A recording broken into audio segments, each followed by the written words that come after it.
Meu nome é Cláudia Sintra, trabalho com constelação familiar. Então eu vou explicar um pouquinho o que é constelação e da onde veio. Foi desenvolvida por Bert Hellinger, é um alemão que ainda está na vida. Ele se tornou psicanalista e trouxe dentro dessa técnica várias técnicas da psicologia. Então temos a psicodrama, nós temos a estrutura familiar, nós temos a terapia em grupo, e isso consiste em fazer esse desenvolver dessa metodologia. A constelação nada mais é que um trabalho de uma consciência inconsciente. Aí você fala, oi?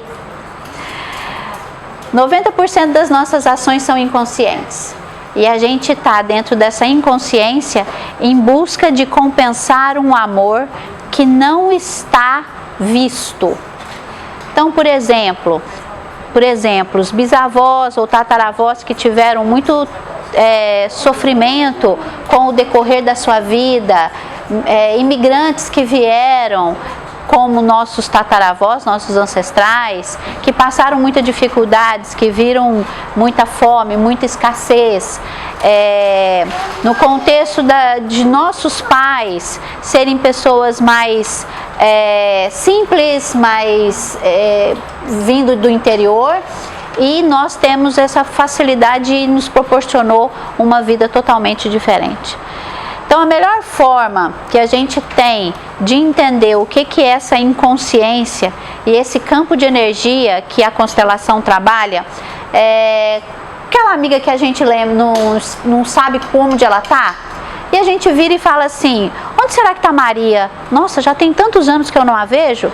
E 2, 3 dias você começa a ter notícia da Maria, às vezes você encontra com ela, coisa que você nem consegue saber aonde ela está. Então esse é um campo energético onde nós estamos sempre ligados a alguém por amor. Hoje a constelação tem uma explicação pelo biólogo Rupert Sheldrake, que ele foi o único que conseguiu fazer algo explicativo sobre esse campo de energia que a gente chama de campo formogenético, que é essa condição dessa frequência onde está Maria. Então, quando a gente começa a entender. Hoje, uma das coisas que a gente tem dentro do contexto da constelação e que a gente precisa evidenciar são as 3 leis, que são os princípios da constelação. O primeiro princípio é o pertencimento. Todos precisam pertencer. Então, um filho, um bisavô, um tataravô, um irmão que não viveu, um tio que acabou sendo morto por algo trágico. A ordem, essa ordem ela é específica, quem vem antes manda e ponto final. Então, a gente tem o contexto das crianças hoje, que a gente percebe que ela não tem tanto essa coisa mais do obedecer um pai ou uma mãe. Elas estão sempre negociando com a gente, né? E a última é equilíbrio. Esse equilíbrio, ele é um pouquinho mais difícil, porque um equilíbrio com os pais, o filho não consegue ter, porque nós já demos a ele o máximo, que foi a vida, né? Então, eles podem passar o resto da vida juntando dinheiro deles, não vai pagar a conta. E esse equilíbrio, ele só vai começar a ficar um pouquinho favorável quando os nossos filhos começarem a gerar sucesso. Então, a formação deles, que eles estão realizados, o dinheiro e principalmente filhos. Como é que a gente faz com essa geração que não quer mais ter filhos, né? Eu até brinquei com os meninos e falei assim, não vou ser vó tão cedo, porque nenhuma das duas querem. Então eu preciso incentivá-las a ter alguma coisa que elas gerem sucesso, gerem dinheiro, gerem algo que possa trazer benefício a outras pessoas. É a mesma coisa, eles estão aqui gerando maior sucesso dentro da loja, promovendo essa parte educativa. Isso já é uma geração de sucesso. E é assim que a gente precisa começar a mostrar para os nossos filhos como é que eles podem reger de uma forma diferente. Só que a gente, como adulto, nós já temos algumas dificuldades com os nossos próprios pais. As suas histórias que às vezes a gente não sabe, as suas dores, os seus sonhos que não foram realizados, os seus amores que foram perdidos. E dentro desse contexto, hoje como adulto, a gente olha e fala assim: vou fazer diferente do meu pai. Mas não é um diferente de agradecimento, é muitas vezes um diferente de arrogância. Meu pai não foi tão capaz, ou minha mãe não foi tão boa mãe assim, me amou pouco, então eu vou amar mais, eu vou fazer mais. E é isso que a gente precisa começar a entender. O que é mesmo que os nossos pais fizeram? Será que foi tão pouco assim? Ou foi o suficiente daquele contexto de vida? Vamos falar de um pai e de uma mãe que vieram da roça, que fizeram a sua vida com 5, 7 filhos e vira para os filhos e fala: eu não quero vocês aqui. Então eu faço tudo para vocês a partir do momento que vocês vão para estudar. E aí o pai, que não tem conhecimento, que não tem cultura, favorece um filho na faculdade.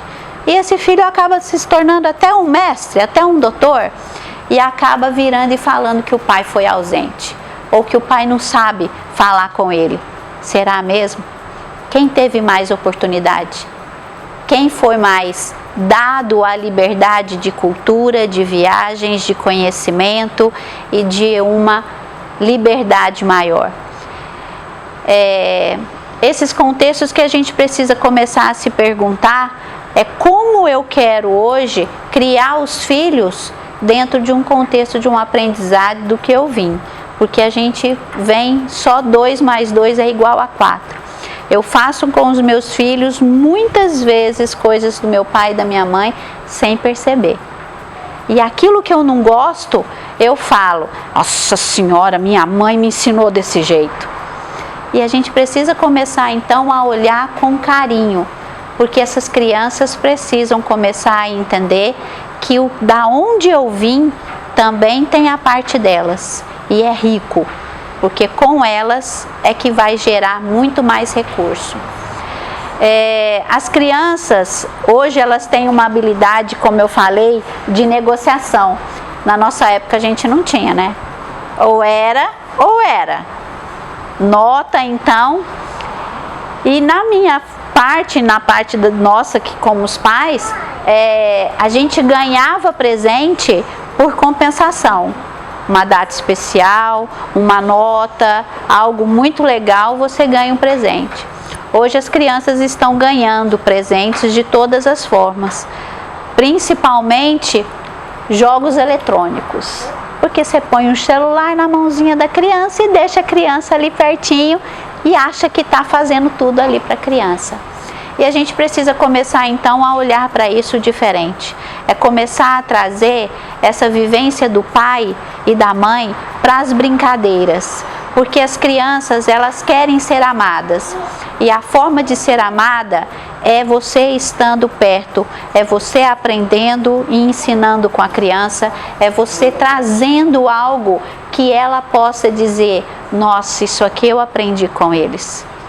E as crianças hoje estão faltando, está faltando muito essa conexão. Anteontem eu assisti um noticiário de um psicólogo que ele disse assim: na minha fase de adulto, eu falava que meu pai era ausente porque ele trabalhava.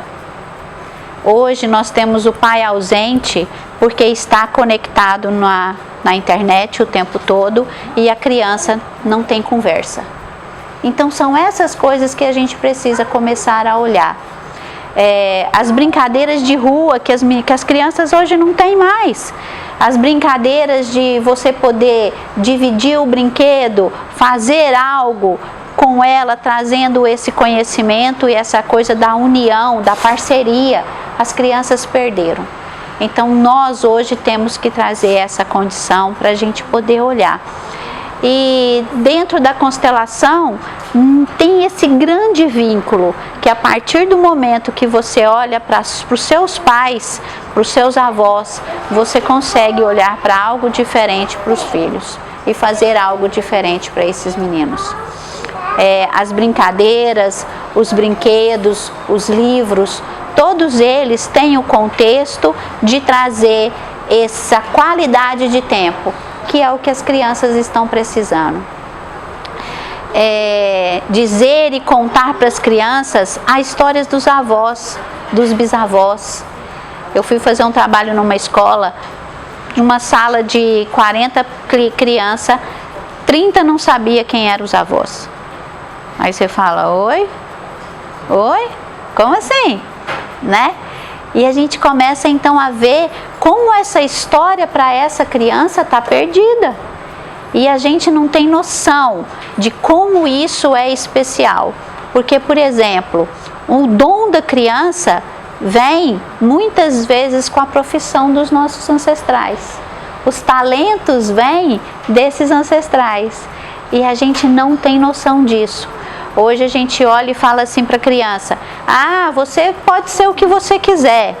E tem muita escolha. Se a gente não tiver um parâmetro e algo para a gente trazer de consolidado para essa criança, eles vão ficar perdidos na fase do adolescente, né? Então a gente precisa montar jogos, montar participações, montar condições dessa criança, de principalmente ela entender que, olha, hoje eu fiz um ato bom, então eu ganhei uma estrelinha. Isso eu fiz muito com as meninas, que eram painéis de tarefas, e quando elas saíam e faziam as coisas, elas ganhavam as estrelinhas. E depois de um tempo elas podiam escolher algo, mas sem valor. Então a gente passeava no parque, ia para o zoológico e a gente fazia algumas trocas desse jeito. Então são coisas que a gente precisa voltar a resgatar. O que eu mais falo para os pais é que a gente precisa entender as fases das crianças. Então a criança nasce, a gente tem a fase do fazedor. Elas não têm como fazer. Então a gente precisa dar tudo a elas, né? Depois a criança começa a engatinhar, eu além do espaço que eu preciso dar físico para a criança, para que ela engatinhe, eu preciso também deixá-la vir até mim para pedir. Anda, eu preciso dar mais um espaço físico e também deixá-la começar a trazer uma orientação. Então eu brinco e falo, a gente com a criança já engatinhando e andando, a gente começa a ensinar com palavras. Então a gente faz maçã, água, copo, coisas objetivas para a criança começar a ter essa parte cognitiva. Depois, com o tempo, a gente começa a orientar as crianças para, olha, você vai machucar.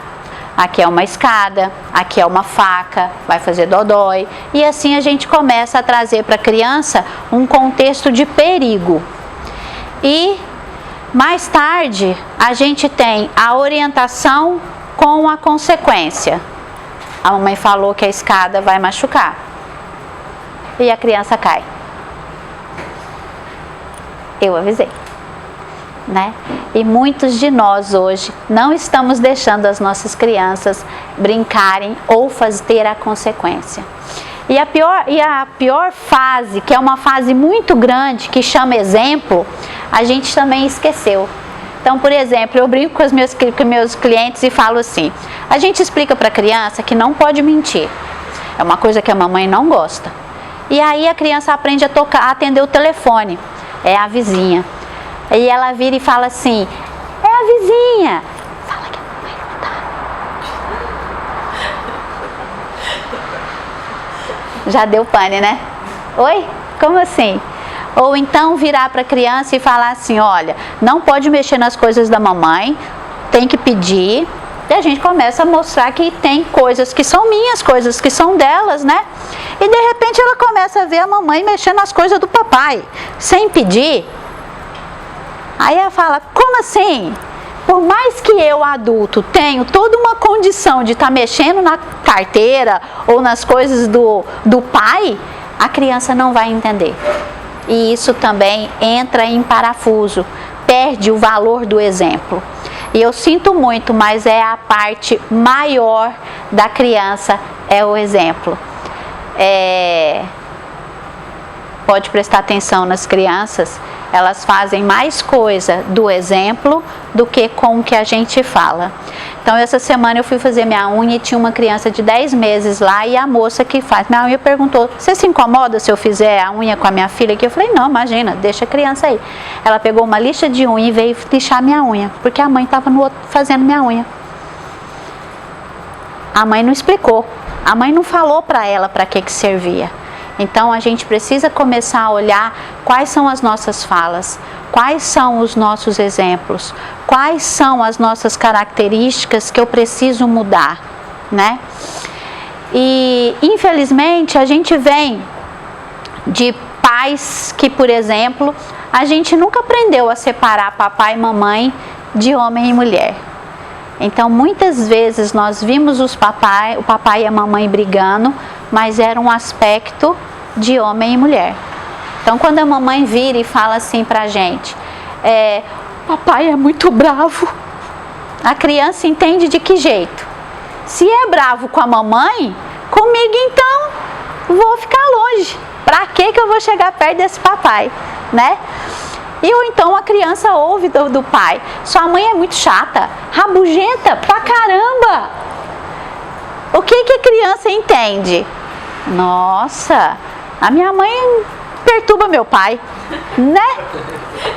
Tadinho do meu pai. Então a gente precisa começar a prestar atenção nas coisas que a gente está falando, nas coisas que a gente está, da forma com que a gente está agindo, porque as crianças pegam muito mais no olhar do que na fala. Pode fazer o teste, uma hora você ensine as crianças falando e outra hora fazendo, e deixe com ela, depois a gente conversa, né? E a gente precisa então começar a trazer esse campo das crianças terem uma condição mais tranquila, até mesmo de saber, por exemplo, que eu como mulher e o homem do pai dela, a gente pode sim ter uma briguinha, porque somos um casal, a gente precisa construir afeto, precisamos construir regras, precisamos construir acordos como homem e mulher. A gente só precisa distanciar as crianças, tipo, isso aqui é assunto de adulto, pode brincar, sem que elas fiquem no nosso meio. Hoje, uma das coisas que eu tenho visto muito, eu trabalho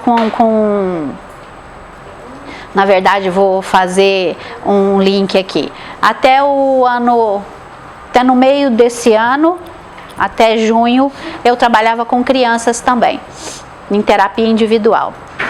A partir de agosto, eu deixei de trabalhar com crianças.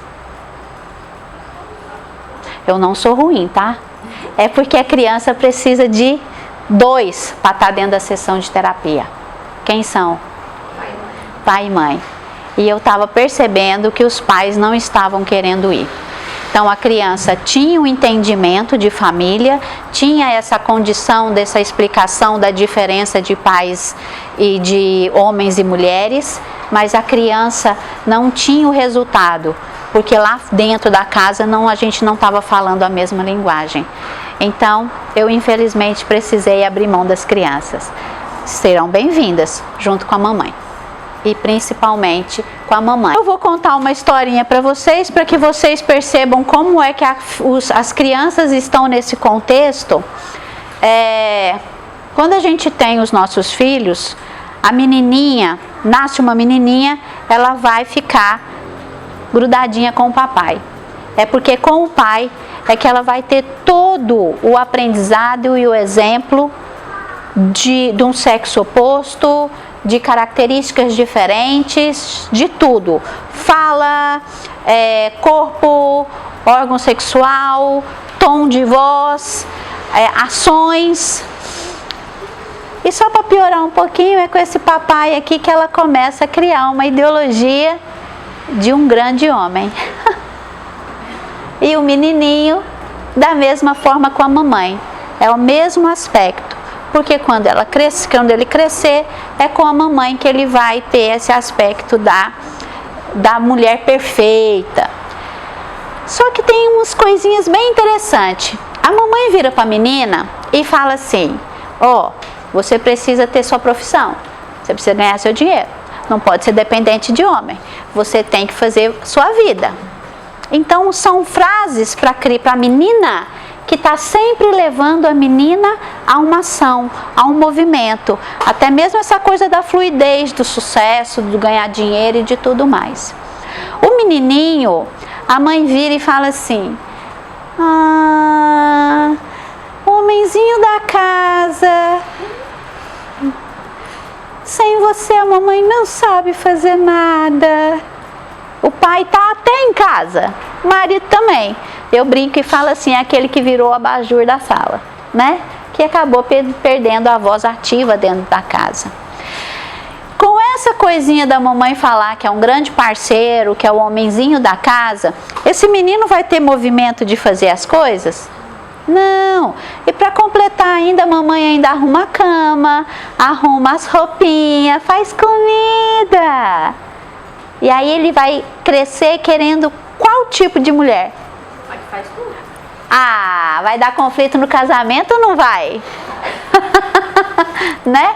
Então a gente precisa começar a entender que dentro do que eu cresci dentro da minha casa, dentro do meu casamento eu vou ter novos acordos. Até mesmo porque meus filhos vão ter que ser de uma forma diferente dentro desse contexto, para aprender a olhar o que é uma forma mais leve de viver.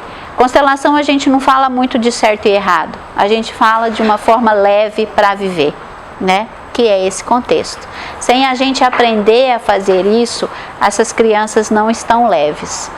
E a maioria dos nossos filhos estão no meio da nossa relação. Vocês entendem o que é isso? Porque para eles querem ver o que nos pais? Juntos, né? E muitas vezes, por conta de brigas e de conflitos, nós estamos distanciados, porque eu estou emburrada com ele, porque ele não quis fazer para mim, né? Então a criança, sem perceber, ela junta o papai e a mamãe e ficam no meio. Pode prestar atenção. Quando a gente tem equilíbrio com as crianças passeiam entre os pais. Então uma hora o menininho vai querer ficar mais com a mamãe, óbvio. A menininha vai querer ficar mais com o papai. Mas tem hora que eles passeiam entre os pais. Então os pais estão junto e as crianças passeiam. Diferente daquela criança que está sempre no meio da relação. Mas é porque é filho único. Não, pode olhar aqui que tem outra coisa ali chamando a atenção, né? Porque eles precisam se fazer unidos por esses dois. Então isso é alguma das coisas que a gente precisa começar a perceber como é o meu andamento em casa com essa criança.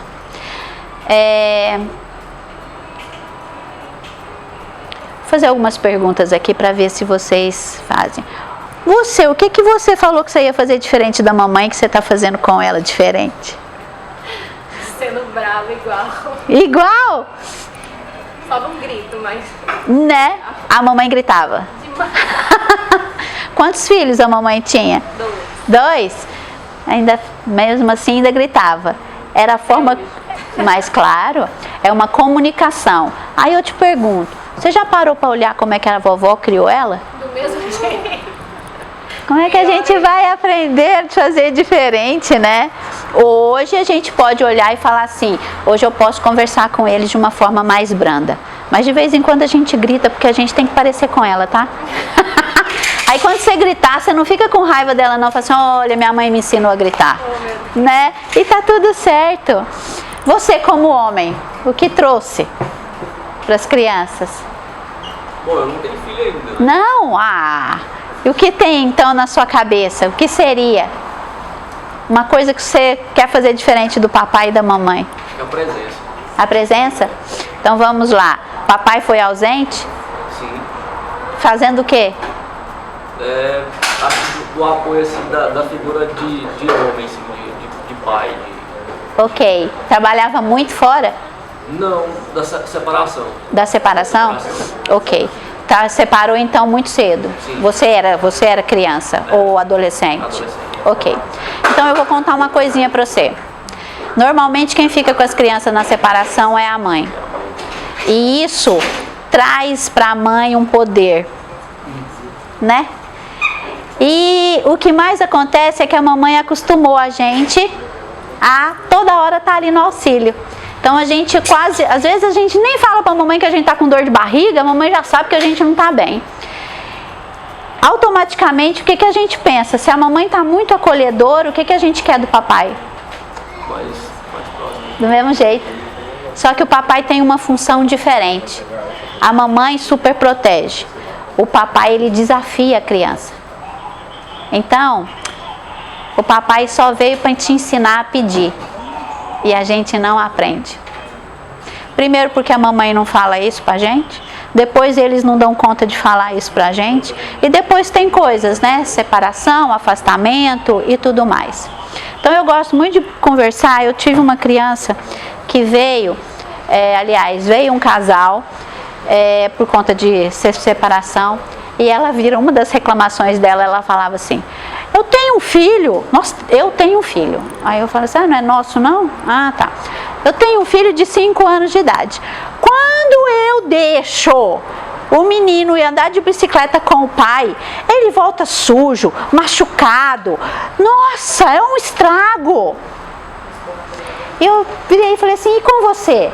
Ah, não, a gente anda normal. Ele não precisa nem sujar a roupa. Essa criança, então, quando eu chamei e perguntei para ela qual o passeio de bicicleta que ela mais gostava, o que vocês acham que ela gostava? Óbvio. E por que será que ela gostava com o pai? Tava livre. Perfeito. Então a gente precisa começar a entender quais são as funções do papai e da mamãe. Então é muito divertido hoje, quando eu tenho opção, posso ir nos parquinhos e presto atenção nas atitudes da mamãe e do papai. Vocês já perceberam onde que o pai fica com a criança? Não, sentado num banco, lá afastadinho, e a criança lá na frente, brincando.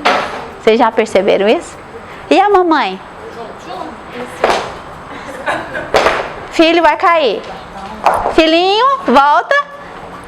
E aí eu te pergunto, por que esse pai sentou? Porque a mãe tá lá. Não, uma hora é só o pai, outra hora é só a mãe. A criança tá sozinha. Por que esse pai sentou?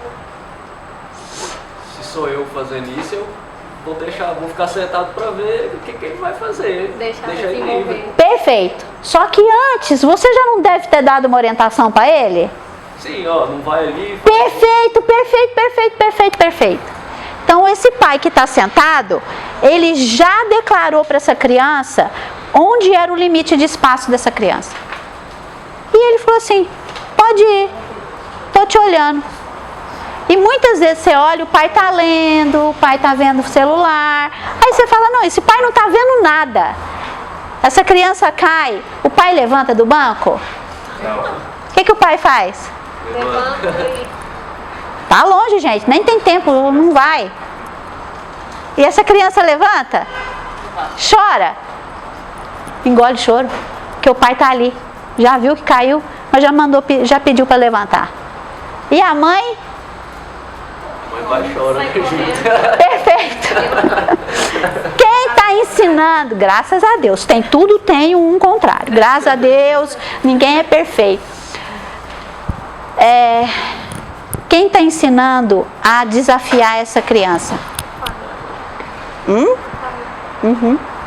Quem está ensinando a essa criança que ela precisa confiar nas decisões dela? O pai. E a mãe? Não está. não está deixando.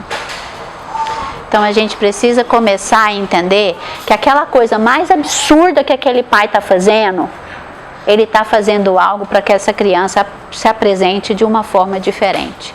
Principalmente com as funções de confiança, desafio e liberdade. Nós não estamos dando liberdade à nossa criança e quando a gente dá uma liberdade, é uma liberdade de superproteção. E as crianças estão deixando de aprender a ter defesa. Vamos lá. Todo mundo aqui deve ter tido bullying na escola, né não? Só que na minha época não tinha nome de bullying, né? Eu tô viva, linda, perfeita, não morri. E é claro, hoje se tornou uma coisa mais falada porque tomou uma proporção muito grande. Mas hoje tudo e qualquer coisa é bullying. O que a gente está fazendo com as nossas crianças com esse excesso de superproteção com o bullying? Graças a Deus, tudo tem um... Mas você percebe que eles não estão aprendendo a fazer negociação com o outro? Dizer para o outro, olha, eu não gostei do que você me disse. Vamos resolver aqui? As crianças estão perdendo essa coisa do negociar e de se proteger. Aí eu falo, vai crescer, né? E como é que vai ser lá fora? Se o papai já não está mais em casa, porque separou, e o papai já está esperando lá sentado há não sei quantos anos, o filho pedir para que possa orientar. Doido, né? Seu pai está vivo? Tá? Como é que é a sua convivência com ele? Hoje é perfeito. Ai, que bom. Mas há um tempo atrás não. Justamente por essa questão da superproteção da mãe. Sim, porque a mamãe, principalmente quando separa, ela pega a criança e fala assim, eu sou a melhor porque eu cuido dele. E aí, como o papai está esperando a criança pedir, a mamãe vira ainda, isso eu sei porque eu fiz, tá? Nada é por um acaso. Eu não estou na constelação à toa.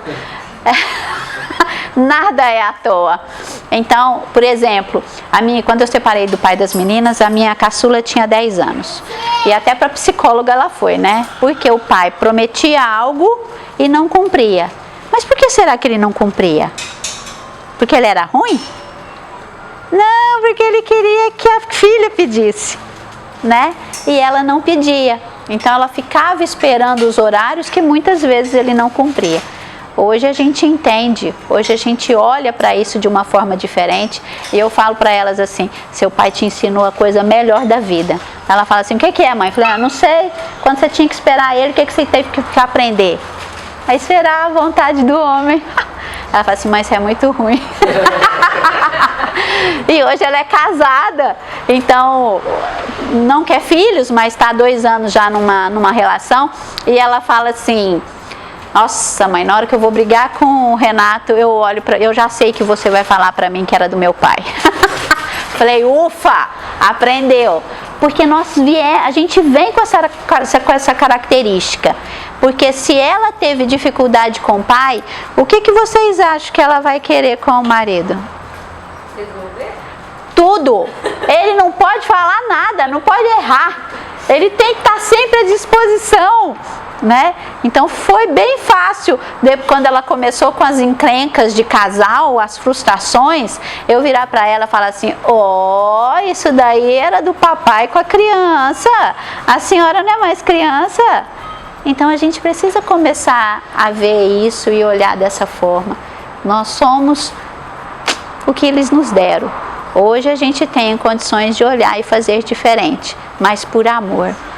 Então vamos olhar mais com essas crianças, podendo separar esses pais dessa mãe, desse homem, dessa mulher, trazer mais coisas onde essa criança pode sim sair com o pai e voltar machucado, que não tem importância.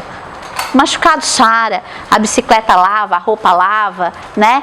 Mas eles vão aprender a ter desafios, a dizer que machuquei, a levantar, a rir, a chorar, né? A pedir ajuda para o pai, porque a gente nem espera eles pedirem. Então, que a gente tenha a capacidade de trazer mais qualidade de tempo para essas crianças e mais condições da gente trazer um pai com mais presença do jeitinho dele, sem eu querer mudar nada. Alguma dúvida? Acho bom que as carinhas assim, o povo ri entendendo a brincadeira. Depois eu pergunto de dúvida, ninguém tem.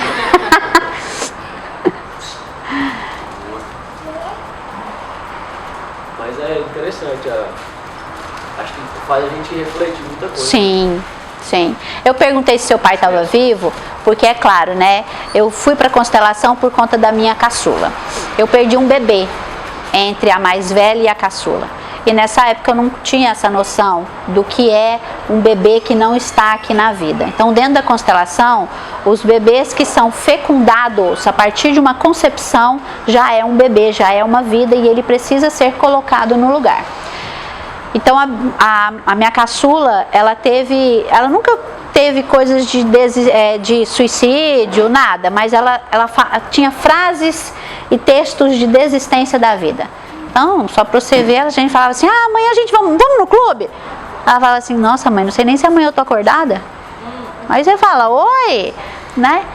Então, foram essas condições que eu percebi, até que ela deu uma surtadinha e eu fui buscar. Na época eu estava trabalhando com coach, hipnose, fui para essas técnicas que eu estava aprendendo, até que eu caí dentro da constelação. E como caio foi excepcional na vida da Bianca, porque nós somos filhos e temos números, cada filho tem uma ação. Então, por exemplo, o filho mais velho, ele tem um peso bem intenso, porque a mamãe não sabe como é que é uma gravidez, não sabe se vai dar conta de ficar com esse bebê, se vai matar esse bebê afogado na banheira, se vai saber dar o tanto de comida, né? E o pai também tem os medos dele dentro de um contexto de, será que eu vou prover? São 3 agora. Será que eu vou dar conta de pagar as contas? Será que eu vou dar conta de fazer essa família ficar legal? Então, a criança mais velha, ele vem com um peso de ter que ser perfeito. Isso quando a gente não vira e fala assim, faz isso não, senão seu irmão vai copiar. Olha o exemplo perfeito. Então, o filho mais velho, ele tem esse peso. O caçula não, o do meio, ele tem uma flexibilidade. Ele vai lá no mais velho e fala assim, se você precisar de ajuda, eu tô aqui, tá? E ele volta pro lugar dele. Ele vai lá no caçula e fala assim, eu já passei por isso, se você quiser, pode fazer assim, eu tô aqui. E volta pro lugar dele. A família acha que ele é uma criança assim, extremamente segura. Você conversa com um do meio, ele fala assim, minha mãe gosta do mais velho, meu pai do caçula. É como se ele nunca fosse visto dentro da família e pertencente. E você vai falar com a mãe e fala, não, ele dá conta de resolver. Você vê a doideira que é. O caçula, ele tem 2 extremos. Ou ele é aquele que o mundo tem que acabar e assim, ele tá lá encostadinho. Ou é aquele que vai fazer o conflito generalizado na família, porque porque colocaram ele no lugar diferente, né?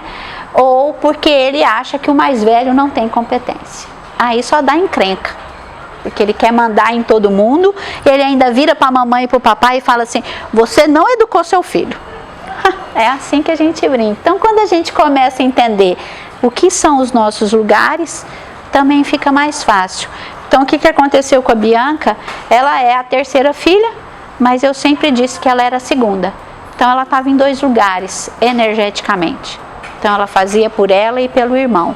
Tá certo? Não. Extremamente insatisfeita e extremamente frustrada, porque caminhava e não dava conta de fazer por 2. Então, esses bebês também que não chegaram, a gente também precisa aprender a olhar de uma forma diferente e colocar um lugarzinho para eles, todos eles. Assim, os filhos ficam nos seus lugares e mais leves.